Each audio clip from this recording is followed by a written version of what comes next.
যেহেতু আমি আশা ৰাখিছোঁ জানুৱাৰীৰ প্ৰথম সপ্তাহতে নিৰ্বাচনৰ যেহেতু অধিসূচনা জাৰি হ'ব, গতিকে ভাৰতীয় জনতা পাৰ্টিৰ প্ৰতিগৰাকী কাৰ্যকৰ্তাই তেওঁলোকে পঞ্চায়ত ৱাইজ বা সমষ্টি ৱাইজ তেওঁলোকে একোখনকৈ সমিতি গঠন কৰি ষ্ট্ৰেটেজি যাতে তেওঁলোকে লয় বা তেওঁলোকে পৰিকল্পনা যাতে লয়, তাৰ কাৰণে আজি মই বিভিন্ন ধৰণৰ দিহা পৰামৰ্শ দিছোঁ। যিহেতু আমাৰ পঞ্চায়ত লেভেলত যিহেতু আমাৰ প্ৰতীক নাথাকে, গতিকে সকলোৱে নিৰ্দলীয় অংশগ্ৰহণ কৰিব পাৰিব।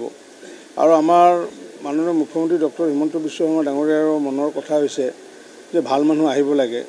বহু মানুহ আছে যে পলিটিকেলি এফিলিয়েশ্যন নাথাকে, গতিকে গ্ৰাম্য পৰ্যায়ত কোনো ধৰণৰ ৰাজনীতি হোৱাটো আমি নিবিচাৰোঁ, যাৰ কাৰণে সকলোৱে নিৰ্দলীয় হিচাপে অংশগ্ৰহণ কৰিব। কিন্তু আঞ্চলিক পঞ্চায়ত আৰু জিলা পৰিষদত আমাৰ পাৰ্টিৰ প্ৰতীক থাকিব।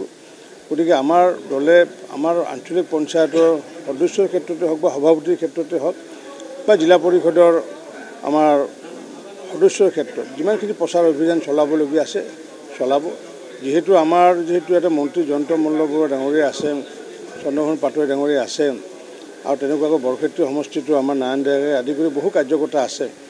মই ভাবোঁ যে ইয়াতে সৰ্বাধিক ভোটত নলবাৰী জিলাখনত সৰ্বাধিক ভোটত আমি জয়লাভ কৰিব পাৰিম বুলি মই দৃঢ় বিশ্বাস কৰোঁ। পঞ্চায়ত ইলেকশ্যনত চলাব, কিন্তু পঞ্চায়তৰ প্ৰাৰ্থী হৈ পেলাই নচলায়। আমাৰ আঞ্চলিক পঞ্চায়তৰ সদস্য আৰু জিলা পৰিষদৰ সদস্য হৈ পেলাই প্ৰচাৰ চলাব।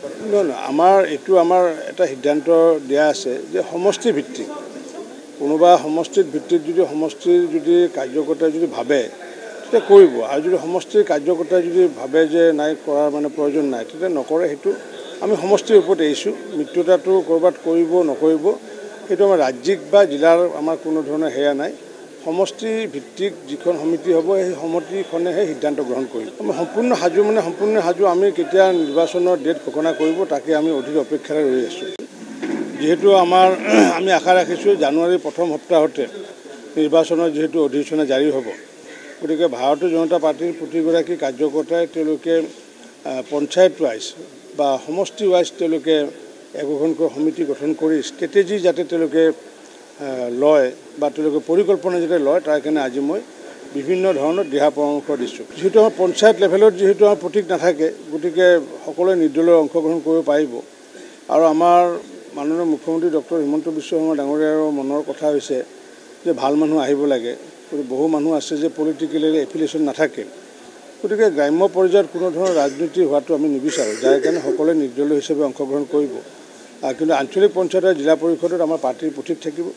গতিকে আমাৰ দলে আমাৰ আঞ্চলিক পঞ্চায়তৰ সদস্যৰ ক্ষেত্ৰতে হওক বা সভাপতিৰ ক্ষেত্ৰতে হওক বা জিলা পৰিষদৰ আমাৰ সদস্যৰ ক্ষেত্ৰত যিমানখিনি প্ৰচাৰ অভিযান চলাবলগীয়া আছে চলাব। যিহেতু এটা মন্ত্ৰী জয়ন্ত মল্লবৰুৱা ডাঙৰীয়া আছে, চন্দ্ৰমোহন পাটোৱাৰী ডাঙৰীয়া আছে, আৰু তেনেকুৱাকৈ বৰক্ষেত্ৰী সমষ্টিটো আমাৰ নাৰায়ণ ডেকাই আদি কৰি বহু কাৰ্যকৰ্তা আছে।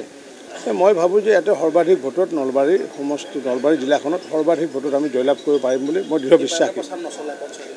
পঞ্চায়ত ইলেকশ্যনত চলাব, কিন্তু পঞ্চায়তৰ প্ৰাৰ্থী হৈ পেলাই নচলায়। আমাৰ আঞ্চলিক পঞ্চায়তৰ সদস্য আৰু জিলা পৰিষদৰ সদস্য হৈ পেলাই প্ৰচাৰ চলাব। আমাৰ এটা সিদ্ধান্ত দিয়া আছে যে সমষ্টি ভিত্তিক কোনোবা সমষ্টিৰ ভিত্তিত যদি কাৰ্যকৰ্তাই যদি ভাবে তেতিয়া কৰিব, আৰু যদি সমষ্টিৰ কাৰ্যকৰ্তাই যদি ভাবে যে নাই কৰাৰ প্ৰয়োজন নাই তেতিয়া নকৰে। সেইটো আমি সমষ্টিৰ ওপৰত এৰিছোঁ। মিত্ৰতাটো ক'ৰবাত কৰিব নকৰিব সেইটো আমাৰ ৰাজ্যিক বা জিলাৰ আমাৰ কোনো ধৰণৰ সেয়া নাই। সমষ্টি ভিত্তিক যিখন সমিতি হ'ব সেই সমিতিখনেহে সিদ্ধান্ত গ্ৰহণ কৰিব। আমি সম্পূৰ্ণ সাজু। আমি কেতিয়া নিৰ্বাচনৰ ডেট ঘোষণা কৰিব তাকে আমি অধিক অপেক্ষাৰে ৰৈ আছোঁ।